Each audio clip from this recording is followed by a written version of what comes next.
Smoking എത്രത്തോളം നമ്മുടെ ഈ ആസ്മ പോലുള്ള ശ്വാസകോശ രോഗങ്ങളിലേക്ക് എഫക്ട് ചെയ്യുന്നുണ്ട്? ട്രെൻഡ് കുറഞ്ഞിട്ടുണ്ട്, പക്ഷെ വേറെ ട്രെൻഡിലേക്ക് പോകുന്നുണ്ട്. അത് നിർത്തിയാലേ നമുക്ക് ഒരു അസുഖം ട്രീറ്റ് ചെയ്തിട്ട് കാര്യമുള്ളൂ. ഒരു സിഗരറ്റ് വലിക്കണോ ഡോക്ടറെ? പണ്ട് ഞാൻ 20 വലിച്ചിട്ടാണ്. അതുകൊണ്ട് വലിയ വ്യത്യാസമില്ല. നമുക്ക് 20-ാം നിലയിൽ ചാടുന്നു, 1-ാം നിലയിൽ ചാടുന്നു നോക്കിയും ഡാമേജ് ലങ്സിൽ സെയിം തന്നെയാണ്. സ്മോക്കർ സ്വയം ഒരു തീരുമാനം എടുത്താൽ മാത്രമേ അയാൾക്ക് സ്മോക്കിംഗ് സ്റ്റോപ്പ് ചെയ്യാൻ പറ്റൂ. സ്മോക്കിംഗ് പോലെ തന്നെ ഇപ്പോൾ ഈ വേപ്പിംഗ് എന്നുള്ളൊരു ട്രെൻഡും ഉണ്ട്. അത് ലങ്സിനെ എങ്ങനെയാണ് ബാധിക്കുന്നത്? നമ്മള് സിനിമയിലൊക്കെ പരസ്യത്തിൽ പറയുന്നുണ്ട് സ്പോഞ്ച് പോലെയാണ്. ഞാൻ പറയാ സ്പോഞ്ച് മാറി ചകിരിയാവുക. പലരും ചോദിക്കാറുണ്ട്, ഞാൻ ഒരു സിഗരറ്റ് വലിച്ചിട്ടുള്ളൂ, അവൻ 30 സിഗരറ്റ് വലിച്ചിട്ടുണ്ട്, എനിക്ക് വന്നല്ലോ ക്യാൻസർ, അവന് വന്നില്ലല്ലോ. ഒരുപാട് പേർക്ക് ശ്വാസകോശം മാറ്റി വെക്കേണ്ട അവസ്ഥ മുൻപന്തിയിൽ നിൽക്കുന്ന ഒരു രോഗമാണ്. ഈ പ്രാവുമായി ബന്ധപ്പെട്ടിട്ടുള്ള CT സ്കാൻ ചെയ്ത് നോക്കുമ്പോൾ അത് ഹൈപ്പർ സെൻസിറ്റിവിറ്റി ന്യൂമോണിയ ആയിരുന്നു. ആ സ്കൂൾ കെട്ടിടത്തിൽ ഒത്തിരി പ്രാവുകൾ ഉണ്ടായിരുന്നു. അത്ര പൊല്യൂട്ടഡ് ഏരിയയിൽ പോയിട്ട് എക്സസൈസ് ചെയ്തുകൊണ്ട് ലങ്സിന് ഗുണമില്ല. പലരും പ്രാർത്ഥിക്കുമ്പോൾ ഈ അഗർബത്തി രോഗി അറിയുന്നുണ്ടാവില്ല, നമുക്ക് വീട്ടിൽ കത്തിച്ച് വെക്കുന്ന ഇൻസെൻസ്. ആസ്മ എന്ന് പറഞ്ഞ് ചികിത്സിക്കുന്നത് ശരിക്കും ആസ്മയാണോ എന്നുള്ളൊരു നിഗമനം വളരെ പ്രധാനപ്പെട്ടതാണ്. പബ്ലിക്കിലും എല്ലാവർക്കും അറിയാവുന്നതാണ് ഇൻഹേലേഴ്സ് ആണ് the main stay of treatment ആസ്മയിൽ. പബ്ലിക്കിന് എപ്പോഴും ഒരു റോങ് നോഷനാണ് നമ്മൾ ഈ ഇൻഹേലർ, പിന്നെ അത് അഡിക്റ്റഡ് ആയി പോകും. ഇത് തെറ്റായ ധാരണ വരാൻ കുറെ കാരണം എനിക്ക് കുറെ സിനിമകൾ ഉണ്ടാക്കുന്നതാണ്.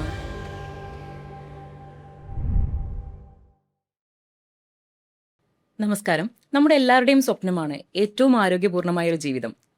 And when health is lost everything is lost. ഏറ്റവും നല്ലൊരു ആരോഗ്യമുള്ള ജീവിതത്തിന് ആരോഗ്യമുള്ളൊരു ശ്വാസകോശം അതുപോലെ തന്നെ പ്രധാനമാണ്. ഞാൻ ഡോക്ടർ ശില്പ, അമല മെഡിക്കൽ കോളേജിലെ അസിസ്റ്റന്റ് പ്രൊഫസറായി ജോലി ചെയ്യുന്നു.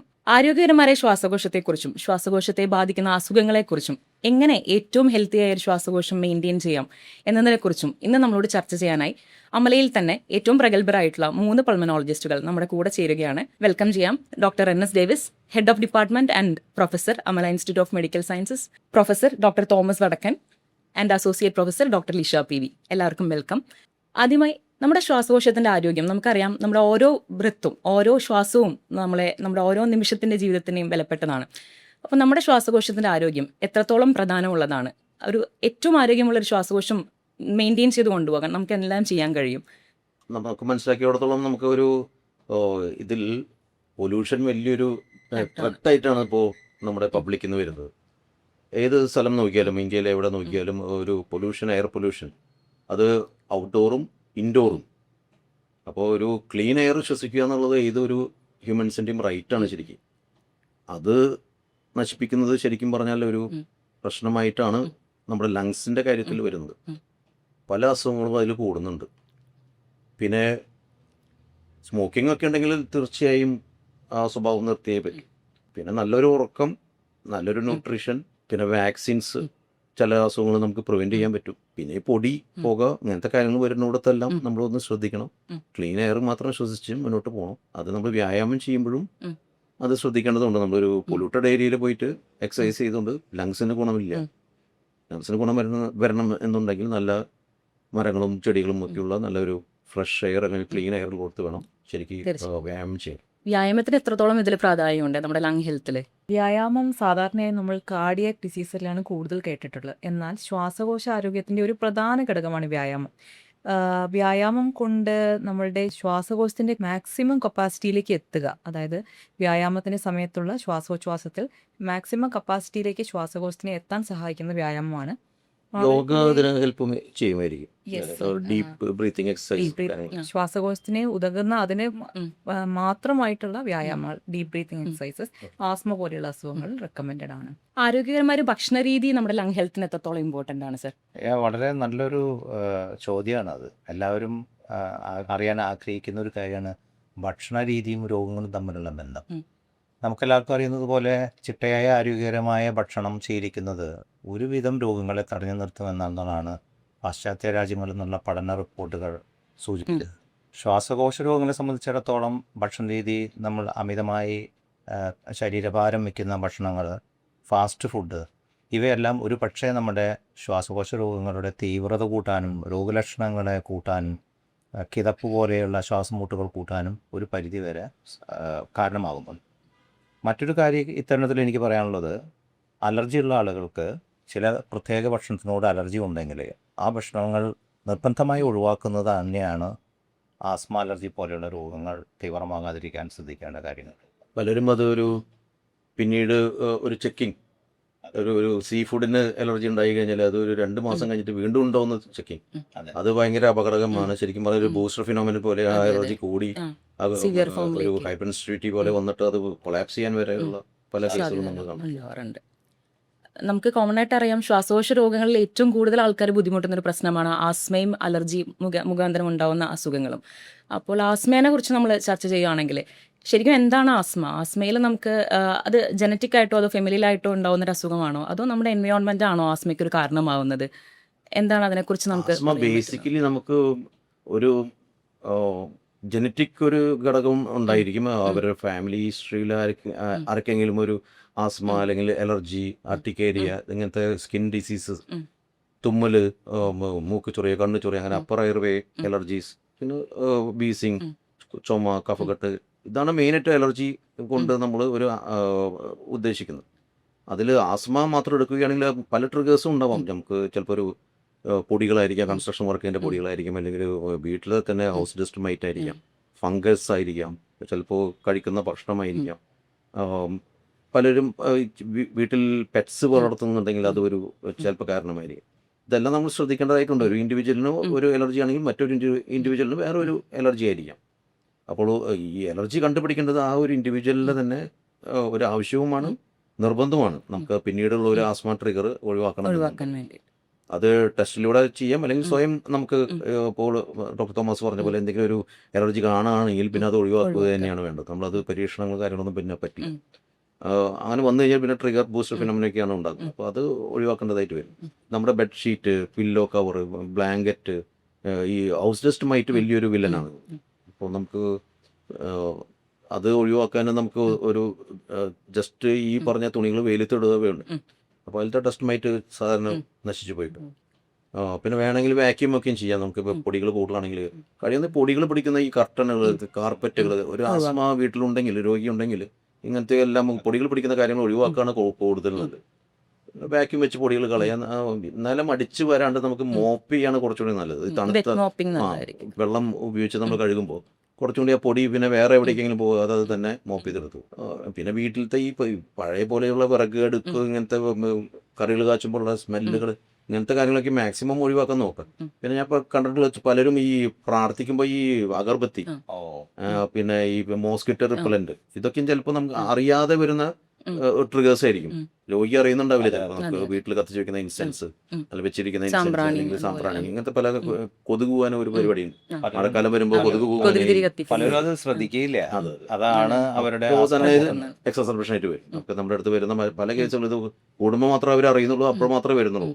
ഞാൻ പറയണമെങ്കിൽ ഇതെല്ലാം ഈ പല ട്രിഗേഴ്സ് കൊണ്ടും, പിന്നെ ഈ കൺസ്ട്രക്ഷൻ വർക്ക് ഇപ്പോഴത്തെ ഒരു വലിയൊരു അല്ലെ നമ്മൾ കാണുന്ന ഒരു സിമെന്റ്, പെയിന്റ്, പോളിഷിങ്, ഇങ്ങനത്തെ കാര്യങ്ങൾ വരുമ്പോൾ മിക്കവർക്കും ഇത് കൂടുന്നതാണ്. പലർക്കും അലർജി ഉണ്ടാക്കുന്ന കാര്യങ്ങളാണ്. ഞാൻ പറഞ്ഞെങ്കിൽ മാക്സിമം അങ്ങനത്തെ പൊടിക്ക് പോകുക. എൻവയോൺമെന്റിലുള്ള തണുപ്പ് തട്ടുന്നത് ചിലവർക്ക് AC, അത് വീട്ടിൽ മാത്രമല്ല, ചിലപ്പോൾ ലോങ് ഡ്രൈവ് ഒക്കെ എടുക്കുമ്പോൾ ആ വെന്റ് ക്ലോസ് ചെയ്യാതെ അല്ലെങ്കിൽ തിരിച്ചു വയ്ക്കാതെ നെഞ്ചിലേക്കോ ചെവിലേക്കോ അടിച്ച് യാത്ര കുറെ നേരം ചെയ്യും. പൂപ്പലും നനവും കറക്റ്റ്. അപ്പോൾ ഫംഗസ് ചിലപ്പോൾ നമ്മൾ ക്ലീൻ ചെയ്യാത്തൊരു AC ഉപയോഗിച്ചുകൊണ്ടിരിക്കുകയാണെങ്കിൽ ചിലപ്പോൾ അതിൽ ഫംഗസ് ഒക്കെ ഉണ്ടെങ്കിൽ നമ്മൾ 8 മണിക്കൂർ നമ്മൾ ഉറങ്ങുന്ന ടൈം മുഴുവൻ അത് ശ്വസിച്ചുകൊണ്ടിരിക്കുകയാണ്. അപ്പോൾ അങ്ങനത്തെ കാര്യങ്ങളെല്ലാം ശ്രദ്ധിക്കണം. പിന്നെ ഈ പലപ്പോഴും ഇത് കുറച്ച് ഒരു ഇമോഷണൽ ട്രിഗറും കൂടി ഉണ്ട് ഇതിൽ. ഞാൻ മനസ്സിലാക്കിയിടത്തോളം അതിലൊരു മാനസിക പിരിമുറുക്കവും, പിന്നെ ഇപ്പോഴത്തെ ഈ ഫാസ്റ്റ് ലൈഫില് പുതിയ തലമുറയ്ക്കുള്ള സ്ട്രെസ്സുകള്, ജീവിത വ്യഗ്രതകള്, ജോലിയുമായി ബന്ധപ്പെട്ട ടെൻഷൻ, ഇതെല്ലാം ഒരു പരിധിവരെ ട്രിഗറിങ് ഫാക്ടേഴ്സ് തന്നെയാണ്. പിന്നെ നമുക്കിത് കുറച്ച് വാക്സിൻ എടുക്കുന്നവർക്ക് ഇതെല്ലാം കുറവ് കാണാറും. നമുക്ക് ഈ recurrent respiratory infections, influenza vaccine, പിന്നെ ന്യൂമോകോക്കൽ, ന്യൂമോണിയൊക്കെ വരുന്നവർക്ക് ന്യൂമോകോക്കൽ വാക്സിൻ, ഇതെല്ലാം ഒരു എക്സ്ട്രീംസ് ഓഫ് ഏജിൽ വേണ്ടത് തന്നെയാണ്. ഒരു മധ്യപ്രായക്കാരിൽ അത്രയ്ക്ക് ആവശ്യം വരുന്നില്ല എന്ന് തോന്നുന്നു. പക്ഷേ നമുക്കൊരു അസുഖം ഇല്ലാത്തവരിൽ ഞാൻ പറഞ്ഞ, അല്ലെങ്കിൽ നമുക്ക് ശരിക്കും പറഞ്ഞാൽ പൾമനോളജി, ലങ്സിന്റെ ഒരു ആരോഗ്യത്തിന് വേണ്ടി എനിക്ക് തോന്നുന്നു ചെറിയ കുട്ടികൾ 5 വയസ്സിന് താഴെയും പിന്നെ ഒരു 65 വയസ്സിന് മീതിയും നമ്മളിത് അടിക്കടി ഈ ഇൻഫെക്ഷൻ വന്നിട്ട് ആസ്തമ ഒത്തിരി രൂക്ഷമാവുന്നവരില് ഈ വാക്സിൻ എന്തായാലും ഹെൽപ്പ് ചെയ്യും. അങ്ങനെയാണ് കാണാറ്. ഇപ്പം നമുക്ക് ചില കുട്ടികൾക്ക് ചെറുപ്പത്തിലെ ആസ്മ സ്റ്റാർട്ട് ചെയ്യുന്നതായിട്ട് കാണാറുണ്ട്. ചിലപ്പം കരപ്പൻ മാതിരിയുള്ള അറ്റോപ്പിക് ഡെർമറ്റൈറ്റിസ് ഒക്കെ ആയിട്ട് സ്റ്റാർട്ട് ചെയ്ത് പിന്നീട് അത് അതിൻ്റെ ഒരു ഫിനോമിനൽ അലർജിയിലേക്ക് പോയി ആസ്മയിലേക്ക് നയിക്കുന്നു. ചിലർക്ക് പ്രായമായ ശേഷമാണ് നമ്മൾ ആസ്മ സ്റ്റാർട്ട് ചെയ്യുന്നതായിട്ട് കാണുന്നത്. അപ്പം അങ്ങനെയും ഉണ്ടോ ആസ്മയ്ക്ക് അങ്ങനെ ഒരു? ആസ്തമ ശരിക്കും പറഞ്ഞാൽ ഒരു പല ബഹുമുഖ അസുഖം എന്ന് വേണമെങ്കിൽ പറയാം. അതിൻ്റെ സ്വഭാവവും അതിൻ്റെ ആരംഭവും അതിൻ്റെ മാറുന്ന രീതിയും അതിൻ്റെ തീവ്രതയും എല്ലാം ഓരോ രോഗികളിലും വ്യത്യാസപ്പെട്ടിരിക്കും. ആരംഭത്തിൽ പറയുകയാണെങ്കിൽ കുറച്ച് ഭാഗം ആളുകളിൽ കുട്ടിക്കാലത്ത് തന്നെ ഇത് ആരംഭിക്കും. അപ്പം അവർക്ക് ചില പ്രത്യേക വസ്തുക്കളോട് അലർജി ഉണ്ടാവും. അത് ഒരുവിധം കുട്ടികളിൽ ഒരു 11-12 വയസ്സ് അവർ അഡോളസൻ്റ് ഒക്കെ ആകുമ്പം നല്ല രീതിയിൽ അത് കൺട്രോൾ ആവാറുണ്ട്. അങ്ങനെയാണ് നമ്മുടെ സമൂഹത്തിൽ കൂടുതൽ കാണുന്നത്. ചിലരിൽ കുറച്ചും കൂടെ മുതിർന്ന പ്രായത്തിൽ ഒരു 20കളിൽ 30കളിലെ വയസ്സുകളിൽ ആരംഭിക്കുന്നത് കണ്ടിട്ടുണ്ട്. അപൂർവം കുറച്ച് പേർക്ക് വളരെ ലേറ്റായിട്ട് ഒരു 40 വയസ്സിന് ശേഷമോ ആസ്തമ രോഗം ആയിട്ട് നമ്മൾക്ക് കണ്ടുപിടിക്കാൻ സാധിക്കാറുണ്ട്. എന്ത് തോന്നുന്നു അല്ലേ? അത് ശരിയാണ്. പല ഫിനോടൈപ്പുകളാണല്ലോ. അപ്പോൾ നമുക്ക് അവരുടെ ഒരു ജന്മന കിട്ടുന്ന ഒരു വ്യത്യാസം ഉണ്ടാവും. അതേപോലെ തന്നെ അവർ ഇപ്പോൾ എല്ലാ അസുഖങ്ങളും നമ്മളിപ്പോൾ നോക്കുന്നത് ഒരു ഗെറ്റ്നോമിക്സ് അല്ലേ. നമുക്കൊരു ജീൻസ് എങ്ങനെയാണ്, അവരുടെ എക്സ്പോഷർ എന്താണ്, എങ്ങനെ എത്ര നാളുണ്ട്, ടൈം. ഈ ഗെറ്റ് എന്നുള്ള ഒരു വാചകം ഭയങ്കര ഇമ്പോർട്ടൻ്റ് ആയിക്കൊണ്ടിരിക്കുകയാണ്. കാരണം അത് നമുക്ക് പല അസുഖങ്ങൾ, ക്യാൻസർ ആണെങ്കിൽ തന്നെ അതിൻ്റെ ജീൻസ് അവർക്ക് സസെപ്റ്റബിൾ ആണ്. പലരും ചോദിക്കാറുണ്ട്, ഞാൻ ഒരു സിഗരറ്റ് വലിച്ചിട്ടുള്ളൂ, അവൻ 30 സിഗരറ്റ് വലിച്ചിട്ടുണ്ട്, എനിക്ക് വന്നല്ലോ ക്യാൻസർ, അവന് വന്നില്ലല്ലോ. അതൊക്കെ നമുക്ക് ജീൻസിൻ്റെ ഒരു ഘടകമുണ്ട്. പിന്നെ എക്സ്പോഷർ, ഈ ഒരു സിഗരറ്റ് വലിച്ചവൻ ആഞ്ഞു വലിച്ചിട്ടുണ്ടാവും, മറ്റവൻ വെറുതെ വലിച്ചു വിടുന്നുണ്ടാവുള്ളൂ. അപ്പോൾ കറക്റ്റായിട്ട് എക്സ്പോഷർ ഉണ്ടായിണ്ടാവില്ല. പിന്നെ ഒരു ടൈം, എത്ര നാളെന്നുള്ളത്. ഒരു സിഗരറ്റ് ഇവന് 30 കൊല്ലം വലിച്ചിട്ട് അവന് 30 സിഗരറ്റ് ഒരു ദിവസം വലിച്ചിട്ടുണ്ടെങ്കിൽ അതിൻ്റെ ഒരു ഫാക്ക് ഇയർ സ്മോക്കിംഗ് ഭയങ്കര വ്യത്യാസമുണ്ടല്ലോ. അപ്പോൾ ഇതെല്ലാം പല അസുഖങ്ങളും നമ്മളിപ്പോൾ ഒരു ഗെറ്റ്നോമിക്സ് ലെവലിലാണ് ഇപ്പോൾ കാണുന്നത്. അപ്പോൾ ഈ ആസ്മയും ഇതേപോലെ തന്നെ നമുക്ക് എക്സ്പോഷർ കൂടും തോറും അതിൻ്റെ ഈ ജീൻസ് ഇതേപോലെ തന്നെ വലിയൊരു ഇതാണ്. അപ്പോൾ അതിനനുസരിച്ച് ഫിനോടൈപ്പ് പ്രായത്തിലും വ്യത്യാസം ചിലർ റെസ്പോണ്ട് ചെയ്യും നന്നായിട്ട്, അല്ലെ കുട്ടികളൊക്കെയാണ് നന്നായിട്ട് റെസ്പോണ്ട് ചെയ്യുന്നത്. മാറിപ്പോ കംപ്ലീറ്റ് ആയിട്ട് മാറിപ്പോകുന്നതും കാണാറുണ്ട്. ചെറുപ്പത്തിലുണ്ടായിരുന്നു, പിന്നീട് അത് തുടർച്ചയായിട്ട് നമുക്ക് വന്നിട്ടില്ല എന്ന് പറയുന്നവരെയും കണ്ടിട്ടുണ്ട്. നമ്മൾ ആസ്മയുടെ ട്രീറ്റ്മെന്റിലേക്ക് കടക്കുമ്പോൾ ഇൻഹേലേഴ്സ് ആണ്, നമുക്ക് എല്ലാവർക്കും പബ്ലിക്കിലും എല്ലാവർക്കും അറിയാവുന്നതാണ്. ഇൻഹേലേഴ്സ് ആണ് the main stay of treatment ആസ്മയിൽ. അപ്പോൾ ഈ ഇൻഹേലേഴ്സ് തന്നെയാണോ അതിന്റെ മെയിൻ ട്രീറ്റ്മെന്റ്? ചെറിയ ഐഡിയ പറഞ്ഞു കഴിഞ്ഞാൽ നമുക്കത് ഈ ട്രിഗർ നമ്മൾ പറഞ്ഞ ട്രിഗേഴ്സ് വരുമ്പോൾ അതിന്റെ ലങ് ട്യൂബുകൾ റിയാക്ട് ചെയ്യുന്നതാണ് കൺസ്ട്രക്ഷൻ വരുന്നത്. അത് വേണ്ട എനിക്ക് എന്നുള്ള രീതിയിൽ പറയുന്നതാണ്. അതിൻ്റെ ഒപ്പം തന്നെ അതിലൊരു ഇൻഫ്ലമേഷൻ ഉണ്ടാക്കുന്നുണ്ട്, ഒരു നീർക്കെട്ട് പോലെ. അപ്പോൾ മൊത്തത്തിൽ അതിൽ കഫം തടസ്സം വരുന്നു, ശ്വാസം കിട്ടാത്ത രീതിയിൽ വരുന്നു, വീസിങ് വരുന്നു. സിംറ്റംസ് മുഴുവൻ അത് പ്രകാരമാണല്ലോ നമ്മൾ ഇൻഫ്ലമേഷൻ ആൻഡ് ബ്രോങ്കോസ്പാസം. ഇത് രണ്ടും നമ്മൾ വരുന്നതിൻ്റെ കൂടെ കഫം കെട്ട് വരുന്നു, അല്ലെങ്കിൽ ഉള്ളിൽ കഫം ബ്ലോക്ക് ആവുന്നു. അപ്പോൾ ഇതിങ്ങനെ വരുമ്പോൾ നമുക്ക് ഇതിനെതിരെ ആണ് നമുക്ക് വേണ്ടത് അലർജിക്ക് ആൻറ്റി അലർജിക്ക് ഡ്രഗ്, അല്ലെങ്കിൽ ഈ ഇൻഫ്ലമേഷൻ ആൻറ്റി ഇൻഫ്ലമേറ്ററി ഡ്രഗ്. അതിൽ സ്റ്റിറോയിഡ്സ് ആണ് മെയിൻ ഘടകം. നമ്മൾ ഇപ്പോഴത്തെ ആൾക്കാർക്കാണെങ്കിൽ സ്റ്റിറോയിഡ് പേടിയാണ്, പക്ഷെ നമുക്ക് അതൊരു വേണ്ട മരുന്നാണെങ്കിൽ നമ്മളത് ഉപയോഗിക്കാൻ വേണം. പിന്നെ നമ്മുടെ ബ്രോങ്കോസ്പാസം ഒഴിവാക്കാൻ ഒരു ബ്രോങ്കോ ഡയലേറ്ററിൻ്റെ ആവശ്യം വരും.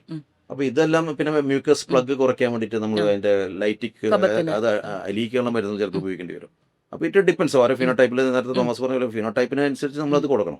അപ്പോൾ ചിലപ്പോൾ ക്രോണിക് ബ്രോങ്കൈറ്റിസ് ആയിരിക്കും, ചിലപ്പോൾ അതിൻ്റെ എംഫൈസിമ ആയിരിക്കും, എയർ കെട്ടി കിടന്നുള്ളതായിരിക്കും. വ്യത്യാസങ്ങളുണ്ട്. ആസ്മയിലായാലും COPD എന്ന് പറഞ്ഞ ക്രോണിക് ഒബ്സ്ട്രക്റ്റീവ് പൾമണറി ഡിസീസിലൊക്കെ വ്യത്യാസമുണ്ടല്ലോ. അപ്പോൾ നമ്മൾ ഡ്രഗ് എന്തായാലും ഇതിന് വേണം, ആൻറ്റി ഇൻഫ്ലമേറ്ററി കവർ വേണം, ബ്രോങ്കോസ്പാസത്തിന് വേണം. അപ്പോൾ നമ്മൾ അതിൻ്റെ ആയിട്ടുള്ള ഡ്രഗ് ഉപയോഗിക്കുമ്പോൾ നമുക്ക് ഇൻഹേലറിലാണ് ഡ്രഗ് ശരിക്കും കുറവ്.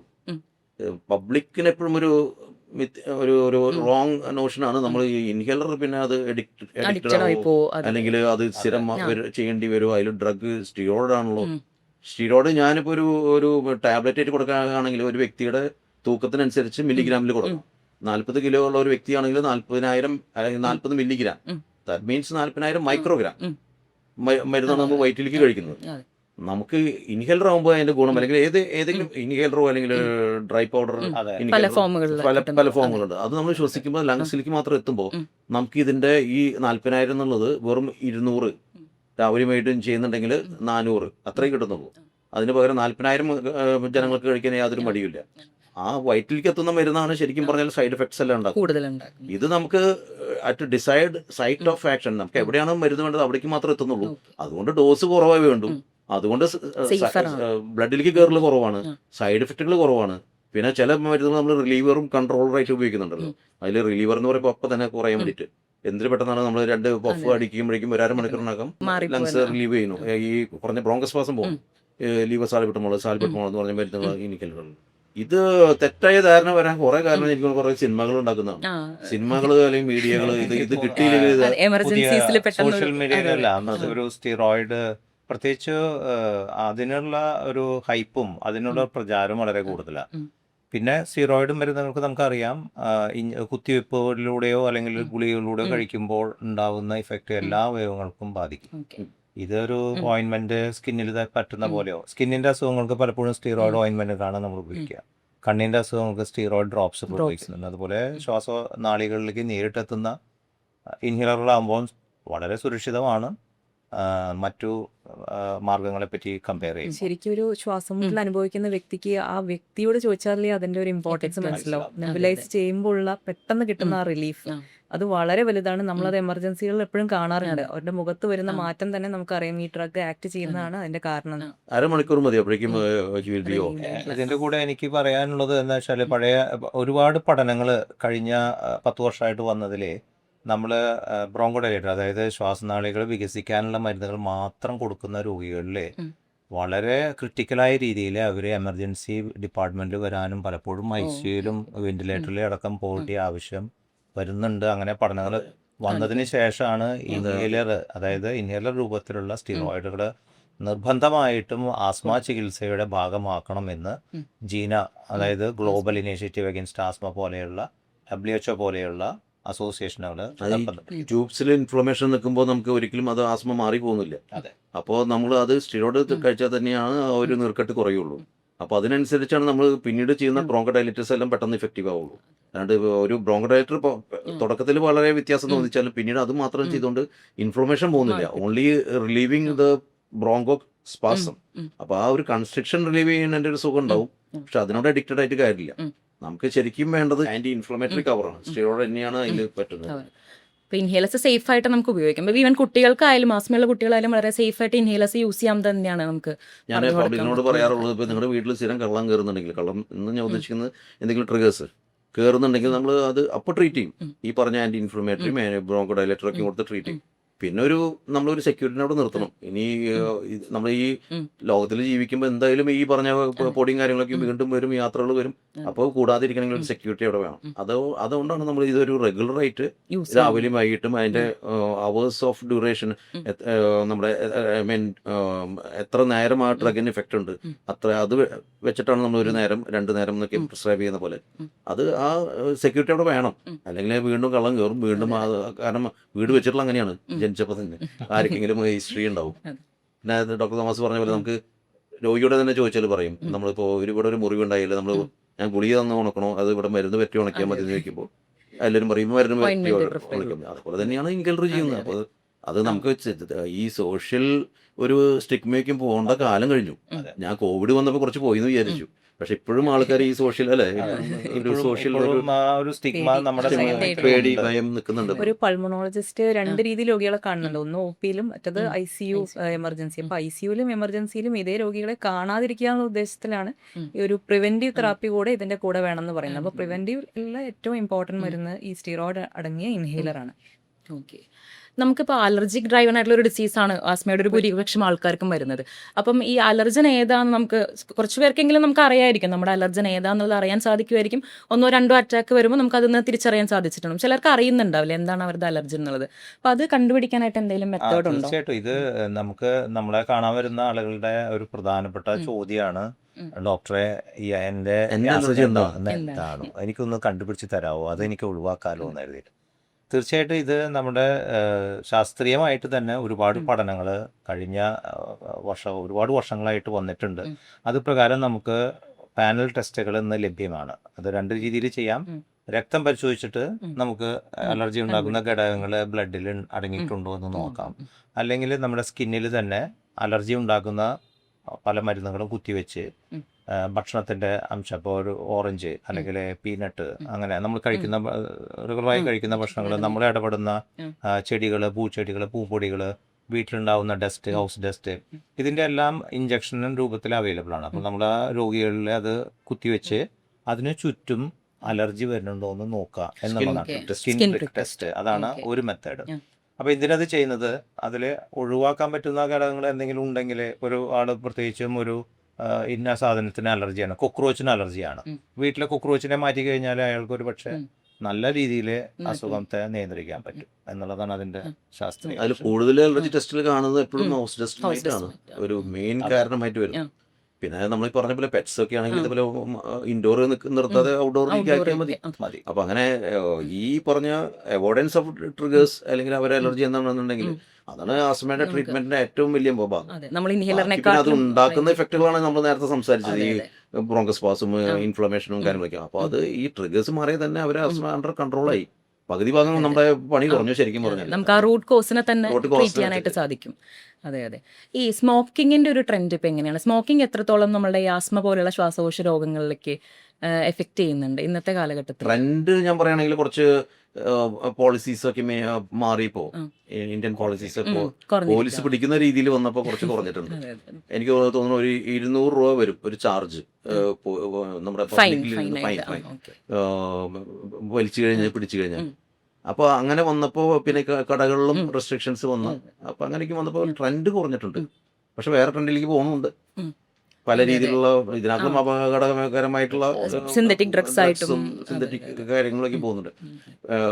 ടൊബാക്കോ ഒരു സ്മോക്കിംഗ് ആസ് സച്ച് എനിക്ക് തോന്നുന്നു ട്രെൻഡ് കുറഞ്ഞു വരാണ്. പക്ഷെ അതുണ്ടാക്കുന്ന അസുഖങ്ങൾ ട്രെൻഡ് കൂടിയിട്ട് തന്നെ നിൽക്കുന്നു. അത് ഈ പറഞ്ഞ പോലെ ആസ്മ കൂട്ടാം, chronic obstructive pulmonary disease, one of the third leading cause of death worldwide. ഈ എയർ പൊല്യൂഷൻ അല്ലെങ്കിൽ സ്മോക്കിംഗ് ഇതുകൊണ്ടുണ്ടാകുന്ന ക്രോണിക് ഒബ്സ്ട്രക്റ്റീവ് പൾമണറി ഡിസീസ് ഇതേപോലെ തന്നെ ഒരു ആസ്മയുടെ ഒരു വകഭേദമാണ്. പക്ഷെ എന്നാലും അത് നമുക്ക് ചികിത്സിച്ച് മാറ്റാൻ പറ്റില്ല. അതൊക്കെ കാലങ്ങളായിട്ട് വരുന്ന അസുഖം. ഇതുകൊണ്ട് always it will be progressive. Asthma നമുക്ക് ചികിത്സിച്ച് നമുക്കൊരു ബേസ് ലൈൻ ലങ് ഫംഗ്ഷൻ അവരെ ബാക്ക് ടു ലങ് ഫംഗ്ഷനിലേക്ക് ആക്കാവുന്ന ഒരു അസുഖമാണ്. അതുകൊണ്ടാണ് എല്ലാവരും സിഒപിഡിനെ ഇഷ്ടപ്പെടുന്നില്ല, ആസ്മേനെ കൂടുതൽ ഇഷ്ടപ്പെടുന്നത് അതുകൊണ്ടാണ്. പിന്നെ ഈ ട്യൂബർക്ലോസിസ് അസുഖങ്ങൾ അല്ലെങ്കിൽ ലങ്സിലെ ഏത് അസുഖവും, interstitial lung disease, lung fibrosis ആവുന്ന ചില കണ്ടീഷനുകൾ, ഇതെല്ലാം സ്മോക്കിംഗ് കൊണ്ട് ഉണ്ടാക്കുന്ന പല അസുഖങ്ങളുണ്ട്. ഇത് നിർത്തിയാൽ തന്നെ the disease will get arrest. അവിടെ നിൽക്കും. പ്രോഗ്രസ് ചെയ്യുന്ന കാര്യങ്ങൾ അവിടെ തന്നെ നിൽക്കും. പിന്നെയുള്ള കുറെ റിവേഴ്സിബിൾ ഫാക്ടേഴ്സ് സ്മോക്കിംഗ് നിർത്തിയ ഓർമ്മ, ബ്ലഡിലൊക്കെ കാര്യങ്ങൾ, കാർബൺ മോണോക്സൈഡ് കുറയുന്നു, ഹാർട്ട് റേറ്റ് കൺട്രോൾ ആയി വരുന്നു, പല നല്ല എഫക്റ്റുകൾ വരും. വിത്തിൻ 5 years പുള്ളിക്കാരുടെ lung function is back to the same age പേഴ്സന്റെ അതേപോലെ വരുന്ന കാരണം സ്മോക്കിംഗ് ഇതേപോലെ തന്നെ നമ്മൾ ട്രിഗർ ഒഴിവാക്കുന്ന പോലെ തന്നെ smoking cessation should given the priority. അത് നിർത്തിയാലേ നമുക്ക് ഒരു അസുഖം ട്രീറ്റ് ചെയ്തിട്ട് കാര്യമുള്ളൂ. വേറെ നമ്മൾ എന്തൊക്കെ ഇൻഹേലറുകളോ അല്ലെങ്കിൽ എന്തൊക്കെ മരുന്നുകളോ കൊടുത്താലും നമുക്ക് ഈ ട്രിഗർ നിൽക്കുമ്പോൾ അല്ലെങ്കിൽ സ്മോക്കിംഗ് നിൽക്കുമ്പോൾ ചികിത്സിക്കാൻ ഭയങ്കര ഡിഫിക്കൽട്ട് ആയിരിക്കും. ഇപ്പം ഒരു സ്മോക്കറിന് സപ്പോസ് അവർക്ക് ആ സ്മോക്കിംഗ് നിർത്താനായിട്ട് ആഗ്രഹമുണ്ട്, പക്ഷെ സാധിക്കുന്നില്ല, അവർ മെന്റലി അതുമായിട്ട് അഡിക്റ്റഡ് ആയി പോയി നിൽക്കുക. അപ്പോൾ നിങ്ങളുടെ അടുത്ത് വന്നു കഴിഞ്ഞാൽ എങ്ങനെയാണ് ആ സ്മോക്കിങ്ങിനെ നമുക്ക് ബിഹേവിയറൽ തെറാപ്പി കൊണ്ട് മാത്രം അവരെ നമുക്ക് രക്ഷിക്കാനായിട്ട് സാധിക്കുമോ, അതോ ട്രീറ്റ്മെന്റ് ഓപ്ഷൻസ് വേണ്ടി വരുമോ? ബിഹേവിയറൽ തെറാപ്പി ഒരു വളരെ ഇമ്പോർട്ടൻറ്റ് ഘടകമാണ്. ഒരു സ്മോക്കർ സ്വയം ഒരു തീരുമാനമെടുത്താൽ മാത്രമേ അയാൾക്ക് സ്മോക്കിംഗ് സ്റ്റോപ്പ് ചെയ്യാൻ പറ്റൂ. പക്ഷേ അതിൻ്റെ കൂടെ തന്നെ ഈ സ്മോക്കിംഗ് ഫാർമക്കോളജിക്കൽ ട്രീറ്റ്മെൻറ്റ് വേണ്ടി വരും. അപ്പോൾ നമുക്ക് നിക്കോട്ടിൻ ടാബ്ലറ്റ്സ് ആയാലും നിക്കോട്ടിൻ സ്പ്രേ അല്ലെങ്കിൽ അത് നിക്കോട്ടിൻ എന്ന എഡിക്റ്റീവ് സബ്സ്റ്റൻസിനെ റീപ്ലേസ് ചെയ്യുക. പല രീതിയിൽ നമുക്ക് രോഗിക്ക് സൗകര്യമായ രീതിയിൽ ഇപ്പോൾ തൊലിപ്പുറത്തുള്ള പാച്ച് ആയാലും അല്ലെങ്കിൽ സ്പ്രേ ആയാലും ഒക്കെ ഉപയോഗിക്കാവുന്നതാണ്. അതല്ലാതെ സൈക്കോളജിക്കൽ അഡ്വൈസ് കൂടെ അതിൻ്റെ കൂടെ കൊടുക്കാം. വാരനിക്കിൽ എന്ന് പറഞ്ഞൊരു പുതിയൊരു മരുന്നും കൂടി അവൈലബിൾ ആണ്. അപ്പോൾ ഫാർമക്കോളജിക്കൽ ട്രീറ്റ്മെൻറ്റും ഉണ്ട്. അതിൻ്റെ കൂടെ രോഗിയുടെ തന്നെ ദൃഢനിശ്ചയം അതിൽ വളരെ ഇമ്പോർട്ടൻ്റ് ആണ്. ഞാൻ പലപ്പോഴും എന്ത് ചെയ്യാന്ന് വെച്ചാൽ, ഇങ്ങനെയുള്ള രോഗികളിൽ ഒരു വിഭാഗം ആളുകളിലെ മാനസിക സമ്മർദ്ദമോ അല്ലെങ്കിൽ അവരുടെ ടെൻഷൻ, സ്ട്രെസ് കവറപ്പ് ചെയ്യാനായിട്ട് ഒരു പോംവഴിയായിട്ടാണ് പലപ്പോഴും അവർ സിഗരറ്റ് വലിക്കുക അല്ലെങ്കിൽ പുക വലിക്കുക. അപ്പം നമ്മൾ അതിന് നല്ല രീതിയിലുള്ള ഒരു പരിഹാരം, അതൊരു സൈക്യാട്രിസ്റ്റിനെ കാണിച്ചിട്ട് അവരുടെ സ്ട്രെസ്സ് കുറയ്ക്കാനുള്ള കുറച്ച് റിലാക്സിങ് ടെക്നിക്കുകളും മെഡിസിൻസും കൊടുത്തു കഴിഞ്ഞാൽ ഇവർക്ക് പുകവലിക്കാനുള്ള താല്പര്യം പതുക്കെ കുറഞ്ഞു വരുന്നതായിട്ട്. അപ്പം അത് നമ്മൾ പലപ്പോഴും കാണാതെ പോകുന്ന ഒരു കാര്യമാണ്. അതുപോലെ തന്നെ രോഗികൾ തന്നെ ഈ ഒരു ഭാഗം അവർക്ക് ചികിത്സിക്കാനായിട്ട് താല്പര്യക്കുറവുണ്ടാവും. അതായത് അവരുടെ ടെൻഷൻ, അവരുടെ പ്രത്യേകിച്ച് ഒരു മാനസികാരോഗ്യ വിദഗ്ധന്റെ അടുത്തേക്ക് പോകുക എന്നുള്ളത് അവർക്ക് ഒരു പേടിയാണ്, ജനങ്ങൾ എന്ത് വിചാരിക്കുന്നുള്ളത്. പക്ഷേ തീർച്ചയായിട്ടും അവർക്ക് അതുകൊണ്ട് ഉപകാരം ഉണ്ടാവുള്ളൂ. ക്വിറ്റ് ചെയ്തിട്ടുള്ളവരും മുഴുവൻ, നിർത്തിയിട്ടുള്ളവരും മുഴുവൻ ഒരു സൈക്കോളജിക്കൽ കൗൺസിലിംഗ് കഴിഞ്ഞിട്ടുള്ളവരാണ്. പിന്നെ നമുക്ക് നമുക്ക് വേണമെങ്കിൽ ഒരു ടാർഗറ്റ് ക്വിറ്റ് ഡേറ്റ് കൊടുക്കാം. ഒരു ദിവസം ഇപ്പൊ ഇന്നിപ്പോ June 5th പുള്ളിക്കാരന്റെ കല്യാണ ദിവസമായിരുന്നു 30 വർഷം മുമ്പ് June 10th. അത് ഓർത്തിരിക്കണം. പുള്ളിക്കാരനെ അറിയാം. അപ്പം കഴിഞ്ഞ കൊല്ലം ജൂൺ 10 ഞാൻ നിർത്തിയതാണ്, അല്ല കഴിഞ്ഞ ഈസ്റ്ററിന് ഞാൻ നിർത്തിയതാണ്, അല്ലെങ്കിൽ ഒരു നമ്മുടെ റംസാൻ എല്ലാ വർഷവും ജൂൺ 10 ആൾക്ക് അതിന്റെ ഒരു വാർഷിക ആഘോഷം പോലെ. അത് റിവാർഡിംഗ് ആണ് ശരിക്കും പറഞ്ഞത്. നമ്മൾ ചെറിയ തമാശയായിട്ട് കണ്ടാലും അവരങ്ങനെ ഒരു ഓർത്തിരിക്കുന്ന ഡേറ്റ് ഉണ്ടെങ്കിൽ, അല്ലെങ്കിൽ എന്താ ചെയ്യാന്ന് വിചാരിച്ചാൽ ഇവര് നമ്മൾ 30 സെക്രട്ടറി വിളിക്കുന്ന ആള് നമ്മളിത് പറഞ്ഞ് നമ്മളിതെല്ലാം അരമണിക്കൂർ കൗൺസിൽ ചെയ്ത് വിടുമ്പോൾ നാളേക്ക് 20 ആവും, മറ്റന്നാളേക്ക് 10 ആവും, പിന്നെ കുറച്ച് ദിവസം കഴിയുമ്പോൾ വീണ്ടും 20 ആവും, 30 ആവും. അപ്പോൾ ബാക്ക് ടു അപ്പോൾ നമുക്ക് ഈ അവർ പറയുന്ന ഫോളോ അപ്പിന് വരുമ്പോൾ പറയുന്നത് ഒരു സിഗരറ്റ് വലിക്കണുള്ളൂ ഡോക്ടറെ, പണ്ട് ഞാൻ 20 വലിച്ചിട്ടാണ്. അതുകൊണ്ട് വലിയ വ്യത്യാസമില്ല. നമുക്ക് 20-ാം നിലയിൽ ചാടുന്നതും 1-ാം നിലയിൽ ചാടുന്നു നോക്കിയും ഡാമേജ് ലങ്സിൽ സെയിം തന്നെയില്ല. അത് നമ്മൾ പറഞ്ഞ് മനസ്സിലാക്കിയിട്ട് അത് ഒരു ഗുഡ് ഡേറ്റ് കൊടുത്തിട്ട് ഈ സൈക്കോളജിക്കൽ ഒരു സപ്പോർട്ട്, പൾമോളജിയുടെ ഒരു സപ്പോർട്ട്, അസുഖങ്ങൾ എന്തെങ്കിലും ഉണ്ടെങ്കിൽ അതിന്റെ കാർഡിയോവാസ്കുലർ എന്തെങ്കിലും ഒക്കെ ഉണ്ടെങ്കിൽ അതിന്റെയും ഒരു സപ്പോർട്ടൊക്കെ കൊടുത്തിട്ട് വേണം നമുക്ക്. വേൾഡ് ഇതിൽ ശരിക്കും പറയുന്ന ഒരു 8% ആൾക്കാർ ഇത് നിർത്തുള്ളൂ എന്നാണ്, നമ്മൾ എന്തൊക്കെ ചെയ്താലും. അതെ. അപ്പോൾ നമുക്ക് ഒരു ഇതിൽ സ്മോക്കിംഗ് സെസേഷൻ ക്ലിനിക്ക് പല കോളേജസും അല്ലെങ്കിൽ ഹോസ്പിറ്റലുകളും ഉണ്ട്. മെയിനായിട്ട് വേണ്ടത് ഡോക്ടർ തോമസ് പറഞ്ഞ പോലെ അവനവൻ തീരുമാനിക്കണമല്ല. അത് നമ്മൾ എന്തൊക്കെ ചെയ്താലും അവര് വീണ്ടും വലിക്കാനുള്ള ഒരു ഇത് വന്നു കഴിഞ്ഞാൽ വരാതിരിക്കാൻ ഈ പറഞ്ഞ പോലെ സൈക്കാട്രിസ്റ്റ് കണ്ടിട്ട് സപ്പോർട്ട് ചെയ്ത് വളരെ പെർഫെക്റ്റ് ആയിട്ട്. സ്മോക്കിംഗ് പോലെ തന്നെ ഇപ്പോൾ ഈ വേപ്പിംഗ് എന്നുള്ളൊരു ട്രെൻഡും ഉണ്ടോ? വേപ്പിങ്ങിനെ കുറിച്ച് പറയുമ്പോൾ അത് ലങ്സിനെ എങ്ങനെയാണ് ബാധിക്കുന്നത്? ശരിക്കും പറഞ്ഞാൽ നമുക്ക് ഈ വെയ്പ്പിംഗ്, ഇ സിഗരറ്റ് എന്ന് പറയുന്ന ഒരു ബാറ്ററി ഓപ്പറേറ്റഡ് ആയിട്ട് വരുന്ന സ്മോക്ക് കുറഞ്ഞിട്ടുള്ള ആവി പോലെ രൂപത്തിൽ വരുന്ന നിക്കോട്ടിനാണ് ഈ സിഗരറ്റ്. ഈ സിഗരറ്റ് നിയമപരമായി ഇന്ത്യയിൽ ഉപയോഗിക്കാൻ പാടില്ല, ഫോർബിഡൻ ആണ്. അത് ആരെങ്കിലും കണ്ടുപിടിച്ചു കഴിഞ്ഞാൽ പോലീസ് കേസാവും. അവർക്ക് വിപണനം ചെയ്യുന്നതിന് 6 മാസം മിനിമം ജയിൽ ശിക്ഷയൊക്കെ ഉള്ള ഒരു ഐറ്റമാണ്. പക്ഷെ എങ്കിലും ബ്ലാക്ക് മാർക്കറ്റിലൂടെ അത് നമ്മുടെ യുവതലമുറയിൽ വരുന്നുണ്ട്. പലപ്പോഴും ഒ പിയിൽ വരുന്ന പേഷ്യൻസിൽ കുറച്ച് പേരെങ്കിലും അവർ സമ്മതിക്കാറുണ്ട് അവർ യൂസ് ചെയ്തത്.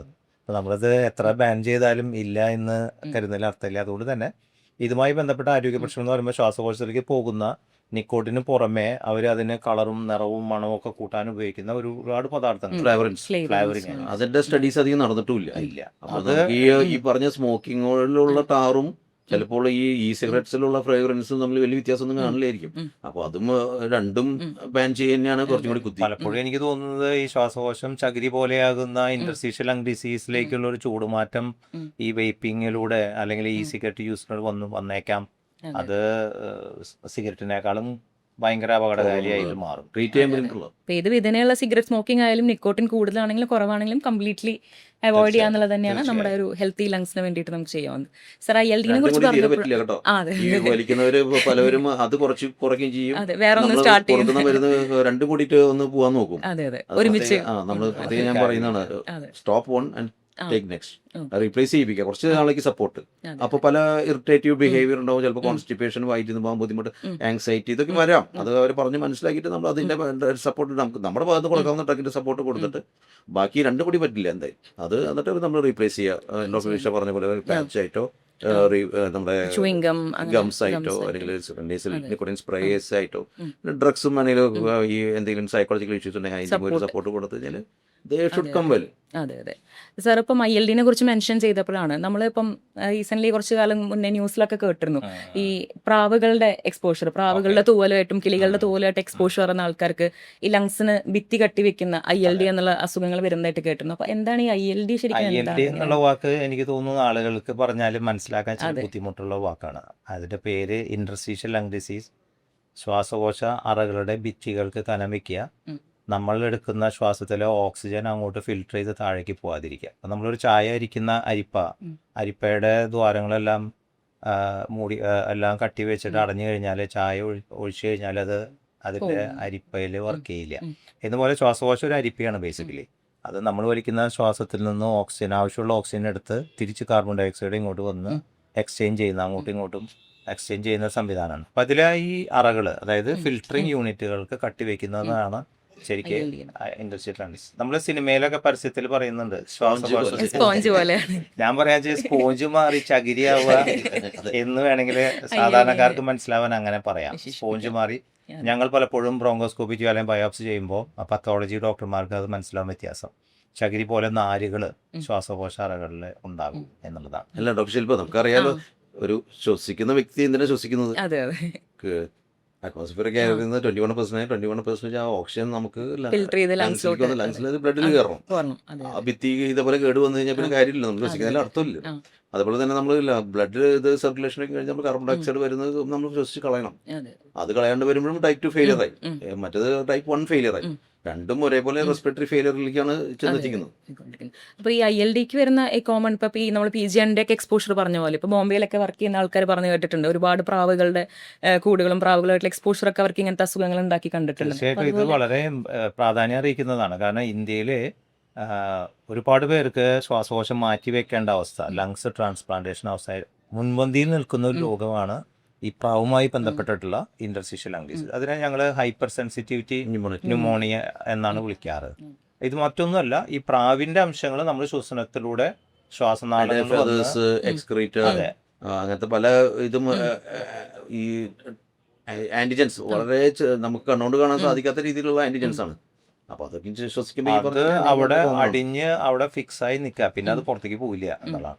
സ്റ്റാർട്ടിങ് സ്റ്റേജിലൊക്കെ മരുന്നുകൾ, സ്റ്റിറോയിഡ് മരുന്നുകൾ കൊടുത്തു കഴിഞ്ഞാൽ ചിലപ്പോൾ നമുക്ക് റിവേഴ്സ് ചെയ്യാം. പക്ഷേ പ്രാവ് മാത്രമല്ലല്ലോ അല്ലെ, മറ്റുള്ള ഒരുപാട് വേറെ അങ്ങനത്തെ എക്സ്പോഷേഴ്സും വരാവേ. നമ്മൾ ഈ ഹൈപ്പർ സെൻസിറ്റിവിറ്റി ന്യൂമോണൈറ്റിസ് നമുക്ക് പലർക്കും എന്താണെന്നുള്ളത് മനസ്സിലാക്കി തുടങ്ങി. നമ്മൾ കോവിഡ് വന്നപ്പോൾ ലങ്സ് ഇതേപോലെ തന്നെയാണ് കേടുവന്നിരുന്നത്. ചകിരി പോലെ ആവുന്ന ഒരു ഫൈബ്രോസിസ്, എത്ര പേര് ഓപ്ഷൻ കിട്ടാതെ ഡെത്തായിട്ടുണ്ട്. അപ്പൊ അതേപോലെ തന്നെ ഒരു അസുഖം പെട്ടെന്ന് മനസ്സിലാക്കാൻ എളുപ്പമാണ് ഈ നമ്മൾ ഈ പറയുന്ന കോംപ്ലിക്കേറ്റഡ് വേർഡ്.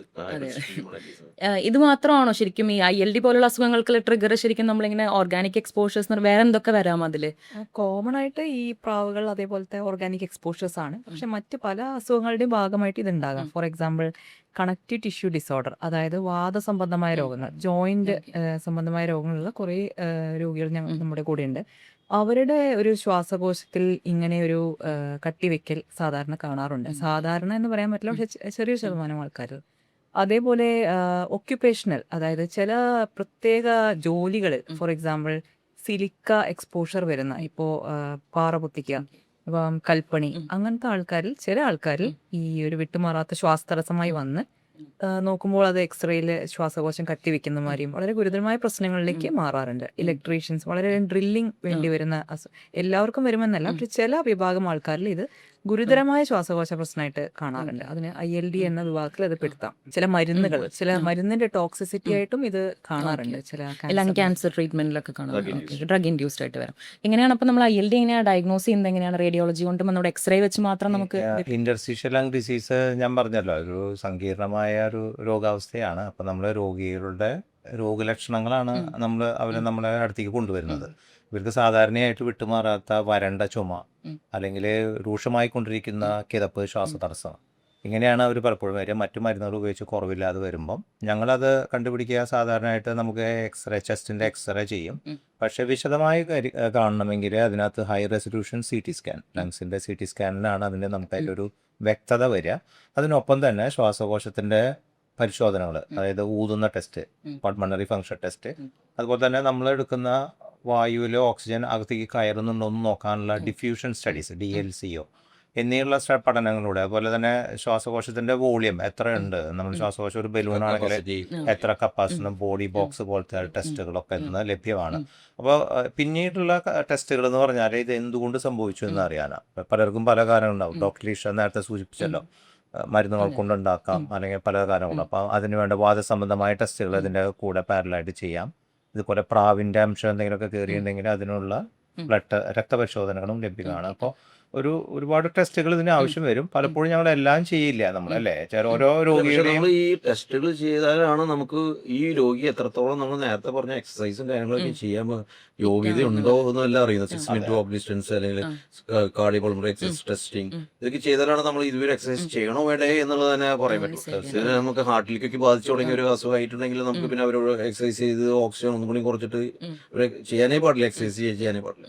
അപ്പൊ അതൊക്കെ നമുക്ക് ഈ ടെസ്റ്റ് ചെയ്ത് മനസ്സിലാവണമെങ്കിൽ ഈ ടെസ്റ്റുകളിൽ നിന്ന് നമുക്കിത് മനസ്സിലാവുള്ളൂ. മനസ്സിലാക്കാൻ സാധിക്കും. അവരുടെ ഒരു ഓപ്ഷൻ എത്ര കടന്നു കിട്ടുന്നുണ്ട്, എത്ര അവർക്ക് 6 മിനിറ്റ് വാക്ക് ഡിസ്റ്റൻസ് കിട്ടുന്നുണ്ട്, അവർക്ക് എത്ര ശ്വാസം മുട്ടായിട്ടുണ്ട്, എത്ര കപ്പാസിറ്റി കുറഞ്ഞിട്ടുണ്ട് ഈ ഫൈബ്രോസിസ് വന്നപ്പോൾ. എനിക്ക് തോന്നുന്നത് ആദ്യത്തിൽ തന്നെ ചെയ്തിട്ട് പിന്നെ ചികിത്സിച്ചിട്ട് അത് ഇമ്പ്രൂവ്മെന്റ് നടക്കാനും അത് സഹായിക്കും. പ്രൊഫഷൻ അറിയാൻ ഇത് വളരെ ബെറ്റർ ആണ്. 3 മാസം കൂടെ നമ്മൾ ചെക്ക് ചെയ്യുക, സ്കാൻ ഒരു 1 ഇയർ ആകുമ്പോൾ നമ്മൾ ഒന്നുകൂടി ചെക്ക് ചെയ്യുക. അപ്പൊ നമ്മൾ ഇതിനൊരു പ്രോഗ്രഷൻ നമ്മൾ എടുക്കുന്നത് തന്നെ ഇതിന്റെ സിംറ്റംസ് എങ്ങനെയാണ് രോഗിക്ക് വന്നിട്ടുള്ളത്, കൂടിയിട്ടുണ്ടോ, അതിന്റെ പൾമണറി ഫംഗ്ഷൻ എങ്ങനെയാണ് ബിഹേവ് ചെയ്തിട്ടുള്ളത് ഈ 6 മാസത്തിൽ അല്ലെങ്കിൽ 3 മാസത്തിൽ, പിന്നെ അതിന്റെ റേഡിയോളജി പാറ്റേൺ എത്ര മാറിയിട്ടുണ്ട്, അതൊക്കെ കട്ടിപ്പ് നമുക്ക് കിട്ടണമെങ്കിൽ ഡോക്ടർ തോമസ് പറഞ്ഞ ഹൈ റെസൊല്യൂഷൻ CT സ്കാനിൽ നിന്ന് ഇതിൽ എത്ര കട്ടിപ്പ് കയറി കൂടിയിട്ടുണ്ട്, പല സ്ഥലങ്ങളിലേക്ക് കടന്നിട്ടുണ്ട്.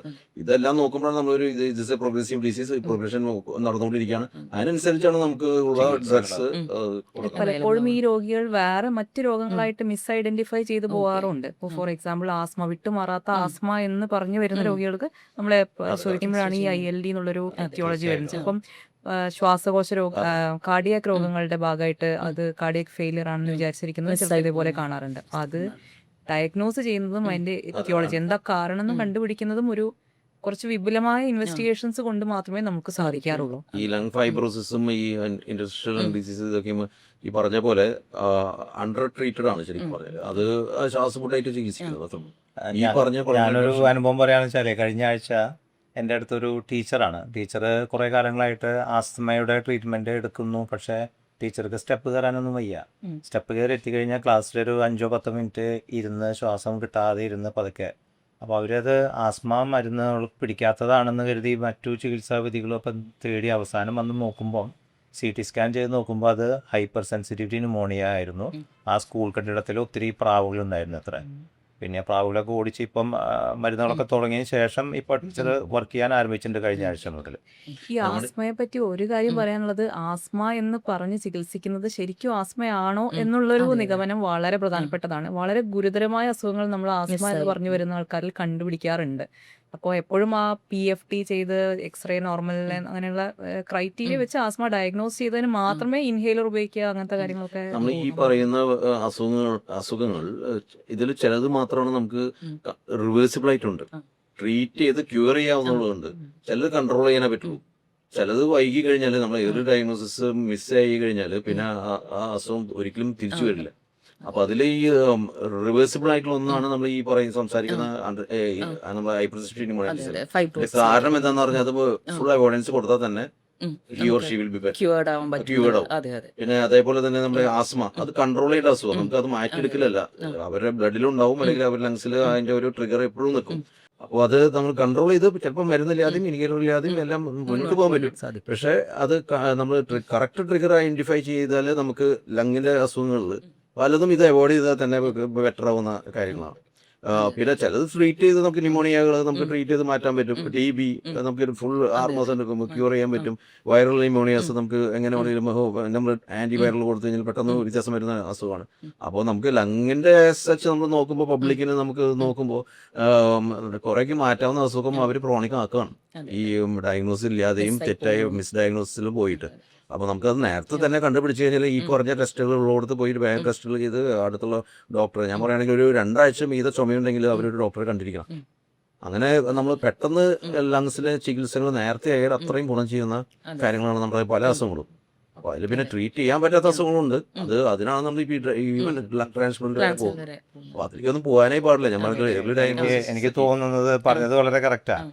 നെഞ്ചുവേദന വന്നാൽ നമ്മൾ ആ നിമിഷം തന്നെ നമ്മുടെ ആളുകൾ ഡോക്ടറുടെ അടുത്തെത്തും. പക്ഷേ 2-3 ആഴ്ച ചുമച്ചാൽ ചിലപ്പോൾ പോകാറില്ല എന്നുള്ളതാണ് യാഥാർത്ഥ്യം. അതായത് അതേപോലെ തന്നെ ഈ കിതപ്പും അത് അവർക്ക് അറിയുന്നില്ല, അവർക്ക് കിതപ്പ് കൂടി വരുന്നു, പ്രായത്തിന്റെ ആണെന്ന് പറഞ്ഞു. പ്രായത്തിന്റെയാണ്. അപ്പോൾ അത് ഈ നമ്മൾ ഈ പൾമണറി ഫംഗ്ഷനിലേക്ക് സ്പൈറോമെട്രിയിൽ നമ്മൾ ചെയ്യുന്നത്, നമ്മൾ ആ ഒരു ഏജ് അല്ലെങ്കിൽ ആ ഒരു പ്രായത്തിൽ ആ ഒരു വ്യക്തി സൗത്ത് ഇന്ത്യൻ ഒരു ലേഡി അല്ലെങ്കിൽ ഒരു മെയില് വരുമ്പോൾ എത്ര പ്രൊഡിക്റ്റഡ് വാല്യൂ അവർക്ക് വേണം, അതിന്റെ ആ ഒരു ഏജിനനുസരിച്ച് എത്ര കുറഞ്ഞിട്ടുണ്ടെന്നാണ് നമ്മൾ നോക്കുന്നത്. അപ്പോൾ വ്യക്തമായി അപ്പോഴേ അവർക്ക് വ്യക്തമായിട്ട് അറിയുള്ളൂ. ഇന്നലെ ഞാനിപ്പോൾ ഒരു പ്രായമുള്ള ഒരു വ്യക്തിയാണ്, ഞാനൊരു 10 സ്റ്റെപ്പ് കയറിയപ്പോൾ എനിക്ക് കുഴപ്പമൊന്നുമില്ല. പക്ഷേ 20 സ്റ്റെപ്പ് കയറിയപ്പോൾ കിതയ്ക്കണം. അപ്പോൾ ഞാൻ വിചാരിക്കണോ എൻ്റെ പ്രായക്കാരത്ത് 20 സ്റ്റെപ്പ് കയറുള്ളൂ എന്നാണ്. പക്ഷേ ഈ ടെസ്റ്റ് ചെയ്യുമ്പോഴാണ് നമുക്ക് മനസ്സിലാവുന്നത് ശരിക്കും എൻ്റെ ഈ പ്രായത്തിൽ ശരിക്കും 50 സ്റ്റെപ്പ് കയറിയാലേ കിതയ്ക്കാൻ പാടുള്ളൂ. അത് ഈ പൾമണറി ഫംഗ്ഷൻ ടെസ്റ്റ് അല്ലെങ്കിൽ സ്പൈറോമെട്രിയുടെ ഒരു കൂട്ടി മുൻകൂട്ടി മുൻകൂട്ടി നമുക്ക് നമുക്ക് predict അറിയാൻ പറ്റും അതെ. ഇവർ ഇത്രയും അസുഖമായിട്ടുണ്ടെന്നുള്ളത്. ഇത് സാധാരണ കാണുന്ന ഒരു അവസരം ഈ മറ്റേതെങ്കിലും സർജറിക്ക് ആ. വേണ്ടി പോകുമ്പോൾ ആ. പൾമണറി ഫിറ്റ്നസ് എന്ന് പറഞ്ഞ് Okay. നോക്കുമ്പോഴാണ് ഈ അവര് സിംറ്റംസ് അധികം പുറത്തേക്ക് ഉണ്ടാവില്ല, നടക്കാറില്ല, ഉം. അപ്പോൾ കിതപ്പ് അനുഭവപ്പെടാറില്ല. പക്ഷെ പൾമണറി ഫംഗ്ഷൻ ചെയ്ത് നോക്കുമ്പോൾ ലങ് കപ്പാസിറ്റി വളരെ കുറവായി. ഇത് മുൻകൂട്ടി കണ്ടുപിടിച്ചില്ലെങ്കിൽ ഈ സർജറിക്ക് ശേഷമുള്ള കോംപ്ലിക്കേഷൻസ് അവർക്ക് കൂടുകയും ചെയ്യും. കൂടുതലായിരിക്കും. കാർഡിയോ പൾമണറി എക്സസൈസ് ടെസ്റ്റിംഗ് നമുക്ക് ഈ പറഞ്ഞ ഓപ്പറേഷനൊക്കെ പോകുന്നതിന് മുമ്പ് നമ്മൾ ചെയ്തു കഴിഞ്ഞാൽ അവരെ ഹാർട്ടാണോ പ്രശ്നം ഉണ്ടാക്കുന്നത്, അവരെ മസിലുകളാണോ പ്രശ്നം ഉണ്ടാക്കുന്നത്, അവരുടെ ലങ്സ് ആണോ, വെന്റിലേഷൻ ഇഷ്യൂസ് ആണോ, മെറ്റബോളിക് ഇഷ്യൂസ് ആണോ, എല്ലാം ഒറ്റ ടെസ്റ്റിൽ നിന്ന് കിട്ടുന്നതാണ്. ഒരു TMT നടക്കുകയോ അല്ലെങ്കിൽ സൈക്ലിംഗ് ആയിട്ട് ചെയ്യുകയാണെങ്കിൽ. അപ്പോൾ അതിനൊക്കെ വളരെ നമ്മുടെ ടെസ്റ്റുകൾ ശരിക്കും പറഞ്ഞാൽ ബ്യൂട്ടിഫുൾ ആണ്. അത് നമ്മൾ ആൾക്കാർ അത് ഉപയോഗിക്കുന്നില്ല എന്നുള്ളതാണ് പ്രശ്നം. ജനങ്ങളിലേക്കുള്ള അതെ. അതെ എപ്പോൾ എങ്ങനെ ചെയ്യണം എന്നുള്ളത്.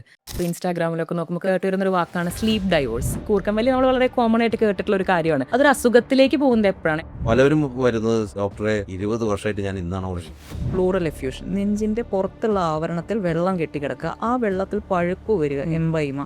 ബ്രോങ്കോസ്കോപ്പ് നല്ലൊരു ടെസ്റ്റിംഗ് മോഡാലിറ്റിയാണ്. അത് പേടിക്കേണ്ട യാതൊരു കാര്യമില്ല. 5 മിനിറ്റിനകം നമ്മൾ ഈ സംഭവം ചെയ്യും. ഒരു 2 ആഴ്ച കൂടുതൽ നീണ്ടു നിൽക്കുന്ന ചുമ, ഇത് ഡോക്ടറെ അടുത്ത് പോവുക, ടെസ്റ്റ് ചെയ്യുക എന്നുള്ളതാണ് ഇതിൽ ഏറ്റവും പ്രധാനപ്പെട്ട. വാക്സിനേഷൻസിന് എന്തുമാത്രം റോൾ ഉണ്ട് നമ്മുടെ ലങ് ഡിസീസസ് പ്രിവെന്റ് ചെയ്യാൻ, ഇങ്ങനത്തെ ഇൻഫെക്ഷൻസ് പ്രിവെന്റ് ചെയ്യാനൊക്കെ ആയിട്ട്? ഏകദേശം എനിക്ക് തോന്നുന്നു 5000 വർഷത്തോളം പഴക്കമാണ് TB എന്ന് പറഞ്ഞ അസുഖം. 5000 വർഷം കഴിഞ്ഞിട്ടും ഇത് വലിയ തോതിൽ നമ്മുടെ നാടുകളിൽ ഉണ്ട് എന്നുള്ളതാണ് സത്യം. ശ്വാസകോശത്തിലെ TB നിയന്ത്രിച്ചു കഴിഞ്ഞാൽ സമൂഹത്തിലെ TBയുടെ സ്പ്രെഡ് വലിയ തോതിൽ കുറയ്ക്കാൻ പറ്റും. വെന്റിലേറ്ററിൽ കയറാന്ന് പറഞ്ഞാൽ once on a ventilator always ventilator ടിൽറ്റ് എത്തുന്നുള്ള ഒരു കൺസെപ്റ്റാണ്. അതൊക്കെ മാറുന്ന ടൈം കഴിയും.